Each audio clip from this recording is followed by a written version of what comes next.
রাজধানীর বিজয় সরণিতে কর্মীলতা কাঁচা বাজারে আগুন জ্বলছে। নিয়ন্ত্রণে কাজ করছে ফায়ার সার্ভিসের 10টি ইউনিট। আগুনের এ খবর সংগ্রহে আছেন সহকর্মী ওমর ফারুক।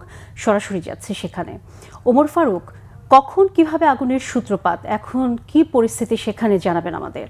আপনাকে ধন্যবাদ। আসলে আজকে ভোর 5:20-এ এই আগুনের সূত্রপাত ঘটে। মূলত ফায়ার সার্ভিস থেকে আমাদেরকে যেটা জানানো হয়েছে যে আসলে ভোর 5:14 মিনিটে আসে এই বিজয় সরণের যে কর্মীলতা মার্কেট সেটির নিচতলায় কিন্তু আগুনের সূত্রপাত ঘটে এবং যেটি ছড়িয়ে পড়ে দ্বিতীয়তলা পর্যন্ত। পরবর্তীতে ফায়ার সার্ভিস ভোর 20:20 এখানে আসেন এবং ফায়ার সার্ভিসের 10টি ইউনিট অর্থাৎ মিরপুর, সিদ্দিক বাজার, মোহাম্মদপুর এবং যে ইউনিটগুলো আছে তারা কিন্তু এখানে আসেন এবং 7টা বাজে কিন্তু আগুন নিয়ন্ত্রণে আনার তারা চেষ্টা করেন। এবং আমাদেরকে ফায়ার সার্ভিসের পক্ষ থেকে যেটি জানানো হয়েছে এখনো পর্যন্ত আসলে কোনো হতাহতের ঘটনা ঘটেনি, যেহেতু এটি ভোরবেলায় এবং ভোরবেলা আমরা জানি যে আসলে সকল দোকানপাট বা মার্কেট সেগুলো কিন্তু আসলে সাধারণত বন্ধ থাকে।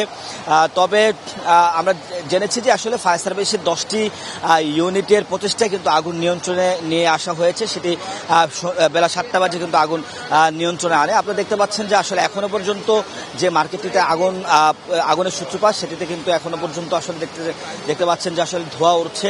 এবং আমাদেরকে যেটি জানিয়েছেন ফায়ার সার্ভিসের পক্ষ থেকে যে এখনো পর্যন্ত কোনো হতাহতের ঘটনা ঘটেনি। তবে আসলে কি পরিমাণ ক্ষয়ক্ষতি হয়েছে সেটি হয়তোবা এই যে ফায়ার সার্ভিসের যে উদ্ধার কার্যক্রম সেটি শেষ হওয়ার পরেই আমরা জানতে পারবো। তবে আমরা দেখেছি যে আসলে ফায়ার সার্ভিসের 10টি ইউনিট কিন্তু তারা লাগাতার কাজ করে যাচ্ছেন এবং আমাদেরকে কিছুক্ষণ আগে জানিয়েছেন যে সকাল 7টা বাজে কিন্তু যে আগুনের যে বিষয়টি অর্থাৎ যে যেখানে আগুনটি লেগেছে সেটি কিন্তু আসলে নিয়ন্ত্রণে নিয়ে এসেছে। আপনারা দেখতে পাচ্ছেন বিজয় সরণির যে মোড়েই কলকাতা মার্কেট, সেই মার্কেটেই কিন্তু আগুনের সূত্রপাত। আপনারা দেখতে পাচ্ছেন যে আসলে ফায়ার সার্ভিসের কর্মীরা তারা কিন্তু প্রাণপণ চেষ্টা করছেন তারা ভিতরে যে সেটি নিয়ন্ত্রণে আনার জন্য। এবং দেখতে পাচ্ছেন যে আসলে বেশ উৎসুক জনতাও রয়েছে, তারা কিন্তু আসলে এখানে আসছেন, দেখছেন আসলে ঘটনার পরিস্থিতি জানার চেষ্টা করছেন।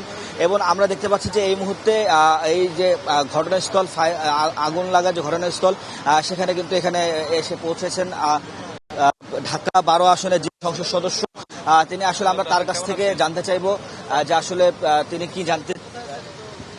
কি জানতে পেরেছেন আসলে এবং এই যে ক্ষয়ক্ষতি সেই ব্যাপারে আসলে তার জায়গা থেকে কি উদ্যোগ নেওয়া হবে।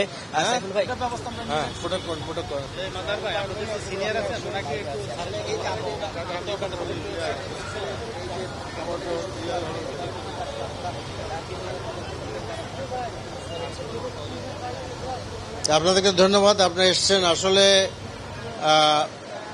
খবর আমরা পেয়েছি কিছুটা দেরিতে আর কি, আর ফজরের পরেই এই আগুনটা লাগছে আর এবং টাইমিংটা খুবই ইম্পর্টেন্ট, কারণ এখন হলো ঈদের আগে, আজকে 19 তারিখ।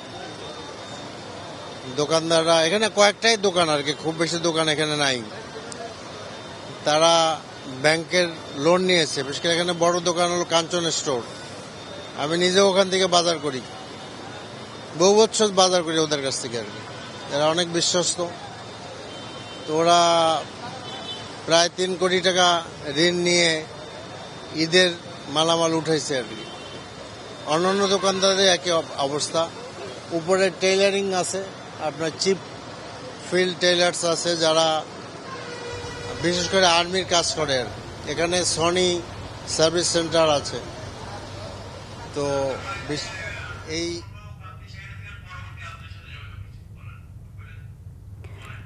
ওমর ফারুক, আপনি সেখানে থাকেন, আমরা পরবর্তীতে আপনার সাথে আবার যোগাযোগ করছি।